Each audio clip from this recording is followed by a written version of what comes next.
주님의 은혜가 여러분들 가운데 넘치시기를 축원합니다.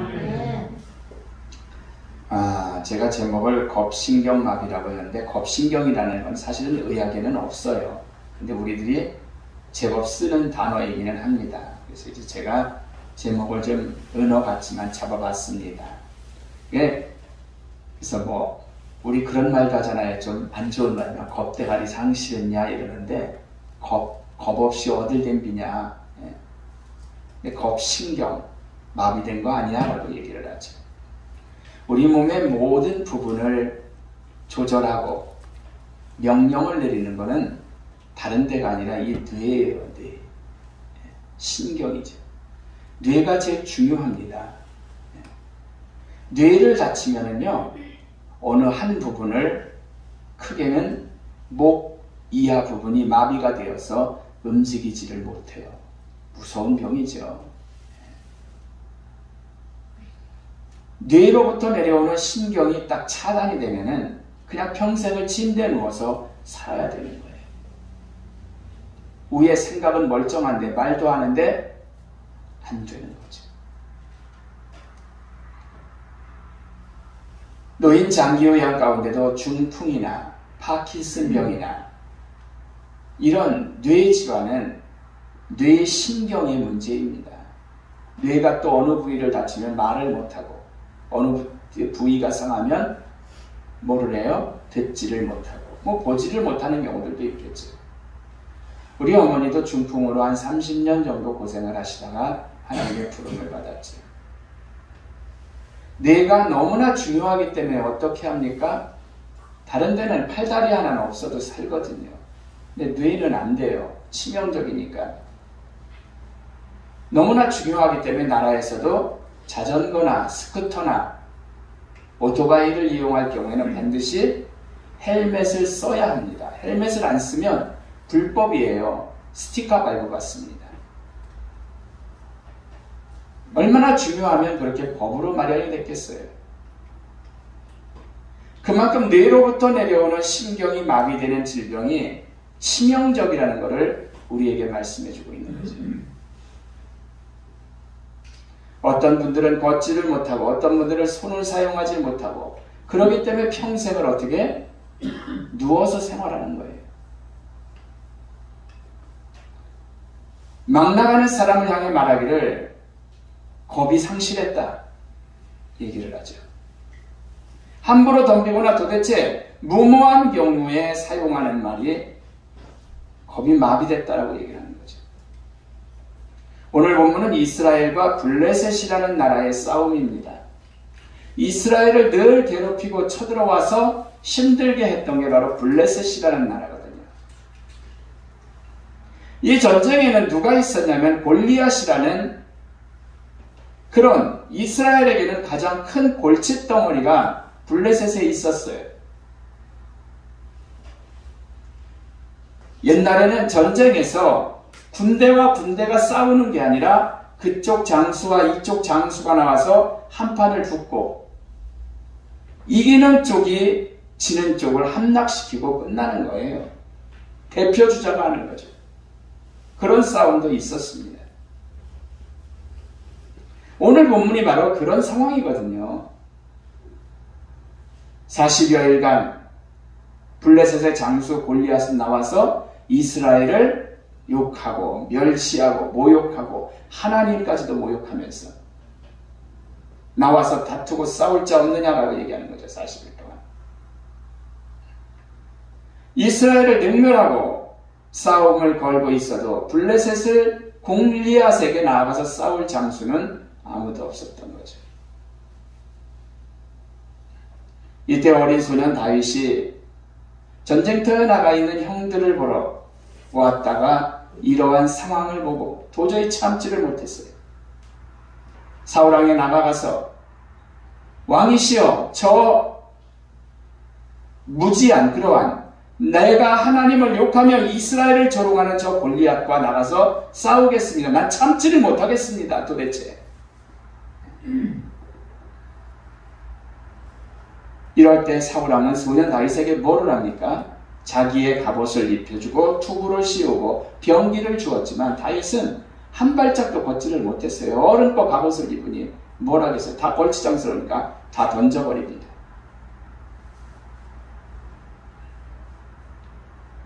성경을 볼 때 골리앗이라는 최고의 장수는 지난번에도 한번 말씀을 드렸지만 키가 작게는 2m 40, 크게는 2m 80까지도 보는 거예요. 이런 최고의 장수와 조그마한 소년 다윗의 싸움이죠. 아주 어린애죠, 다윗은. 골리앗은 말씀을 드렸지만 그렇게 키가 큰 거인. 노스로 된 그의 갑옷은 어느 정도냐면은 50kg 이상이래요. 창 전체가 아니라 창의 날 무게만 6에서 7kg 정도. 보통의 칼날 무게는 1, 2kg라고 합니다. 그러니 창의 날만 그렇게 6, 7kg면 얼마나 큰 거냐라는 거죠. 그가 나와서 한바탕 큰 소리로 휘집어 놓으면은 이스라엘 병사들은 벌벌 떨면서 숨는 게 유일하게 할 수 있는 일이었다라는 거죠. 여기서 저는 제목을 잡은 겁신경이 마비된 사람을 봅니다. 다윗과 골리앗을 볼 때 여러분들이 생각할 때는 과연 누가 겁신경이 마비된 사람일까? 누구 같아요? 네. 골리앗? 여러분들은 어떤 면에서 이렇게 생각하시는지 모르겠지만 다윗과 골리앗의 싸움은 초등학생 조그만 1, 2학년 애와 거장인 배구 농구 선수의 그런 싸움이거든요. 대부분 다윗을 꼽으면서 무모하다고 말할 수 있을 거예요. 하지만 골리앗이 무모한 사람이죠. 왜? 그는 다윗의 등 뒤에는 하나님이 계심을 모르고 빈정대면서 비웃고 하찮은 피조물에 지나지 않는 자가 감히 하나님을 조롱하면서 욕하고 하나님의 백성 이스라엘을 넘어뜨리려고 했다는 거죠. 이러니 얼마나 겁이 없는 거예요. 만왕의 왕이신 하나님을 갖다가, 창조주 하나님을 갖다가 피조물인 주제죠. 피조물인 주제. 이스라엘 뒤에는 하나님이 계시고 하나님이 싸워주시는데 감히 인간과 개미 새끼 수준의 싸움으로 싸움도 안 되는 그런 것을 모르는 골리앗이기 때문에 골리앗은 겁신경이 마비가 된 거죠. 세상을 살아나가며 우리 인간들 또한 마찬가지입니다. 본인이 머리가 좋아서, 본인의 학력이 대단해서, 본인이 가진 돈이 많아서, 어떤 지위가 있어서 세상 높은 줄 모르고 하나님 두려운 줄 모르는 사람들이 너무나 많다라는 거죠. 우리 권사님 기도하실 때 말씀하셨지만 이제 한 2월 며칠인가 3월 며칠이에요. 대선이 얼마 안 남았어요. 그렇기 때문에 서로들 모든 것을 하려고 하지만 과연 저도 바라기는 정말 하나님을 두려워하는 그러한 사람들이 선택되기를 바랍니다. 그렇지만 이들의 대부분을 보면 어떻습니까? 어떤 지위가 있어서 내가 어떤 것을 이루어 놓았기 때문에 그거를 믿고 내가 돈이 많아서 혹은 세상 높은 줄 모르고 하나님을 두려워할 줄 모르는 사람들이 너무나 많다는 거죠. 아무리 많은 재산도 하나님께서 후 한 번 하면 다 끝장나고 마는 거예요. 한 방에 날아가는 거예요. 겁신경의 마비로 인해서 전혀 모르는 거예요. 그런 거를. 우리 역시 골리앗과 다를 바 없는 똑같은 사람들이에요. 어느 때는. 여러분 말씀드린 기억이 있지만 어느 친구 목사님 교회에서 있었던 일입니다. 어린아이가 그 전에 우리도 저쪽에도 아직도 있는데 가스난로 떼는 거 있잖아요. 불리면서 다니는 거. 그 가스난로가 시뻘겋게 면이 3개가 나오는데 어린아이가 엉겨엉겨 걸어가더니 그 빨간 거를 손으로 탁 댄 거예요. 기겁을 하고 그 불덩어리를 만졌으니 얼마나 큰일 났겠어요. 그 불판에 손으로 댄 손이 완전히 지져져 버렸겠죠. 왜 그랬어요? 뭘 모르니까 얘는 어린아이라.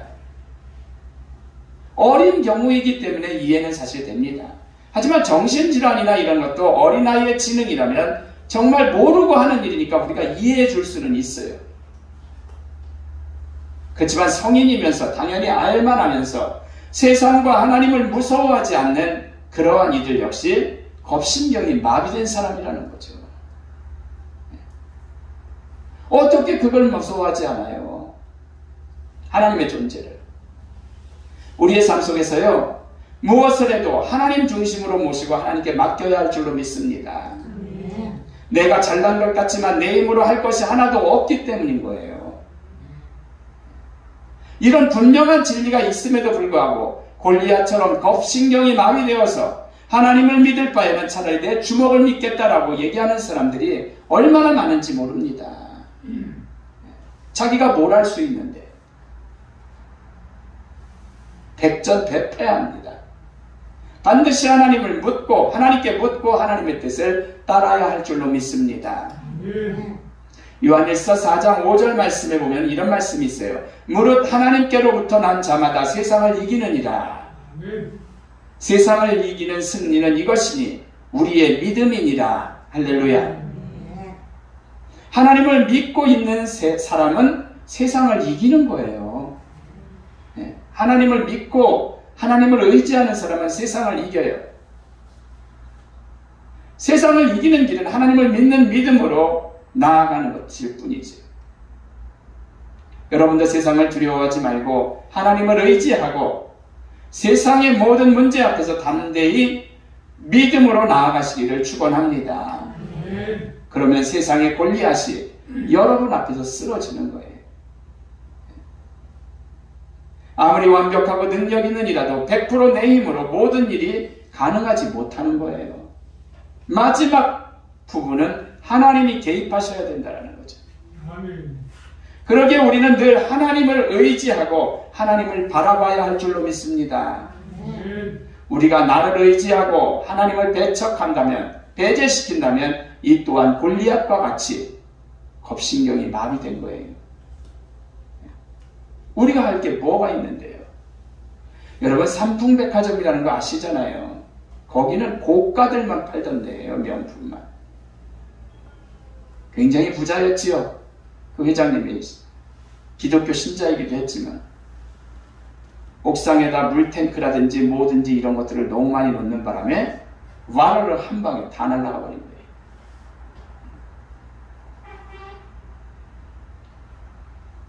하나님을 인정하고 의지하는 겁신경이 있는 사람은 반드시 하나님의 도움으로 승리를 하는 거예요. 결론적으로 말씀을 드리고 마칩니다. 현대의학에서도 뇌로부터 오는 신경이 죽거나 마비되는 것은 절대로 살리지를 못해요. 아직까지는 안 돼요. 뇌가 다치는 것. 정말 무섭습니다. 마찬가지로 하나님을 바라보지 않고 내가 가진 세상의 것들을 의지한다면 이건 진짜 겁신경이 마비된 거예요. 어떻게 하나님을 두려워하지 않아요? 어떻게 하나님을 의지하지 않냐라는 거죠. 아담과 하와는 하나님께서 천지를 창조하셔서 동산 중앙에 있는 선악과만 빼고 니들이 다 먹든지 니들이 다 다스려라라고 하나님께서 말씀을 하셨잖아요. 그런데 만지면 정령 죽으리라는 말까지 했건만 그들은 겁신경이 마비돼가지고 하나님을 바라보지 않고 죄악을 저질러 버렸다는 거죠. 우리의 선조인 그들 때문에 우리까지 고생하고 살잖아요. 원죄인이 돼버리고 고통과 질병이라는 것이 우리에게 왔고, 에스더 7장을 보면 하만이라는 왕의 신복은 에스더와 모르드게 포로로 잡혀온 이들이 너무나 꼴보기 싫으니까 어떻게 했어요? 죽이려고 잔꾀를 부렸습니다. 하지만 에스더와 모르드게의 뒤에는 누가 계셨어요? 하나님이 계셨다라는 거죠. 죽으면 죽으리라는 각오를 가지고 왕 앞에 나갔던 에스더로 말미암아 결국은 이스라엘 백성은 다 구원을 받고 하만은 지가 만들어 온 장대에 매달리는 그러한 일이 되어버렸죠. 전능하신 하나님을 무시한 겁신경이 마비된 하만은 그렇게 비참하게 죽고 만 거였죠. 사랑하는 성도 여러분, 만약에 만사에 하나님을 뒷전으로 하거나 잊어버리는 겁신경이 마비된 그런 일들이 절대 여러분들과 저의 안에서 없기를 주님의 이름으로 축원드립니다. 기도합니다. 하나님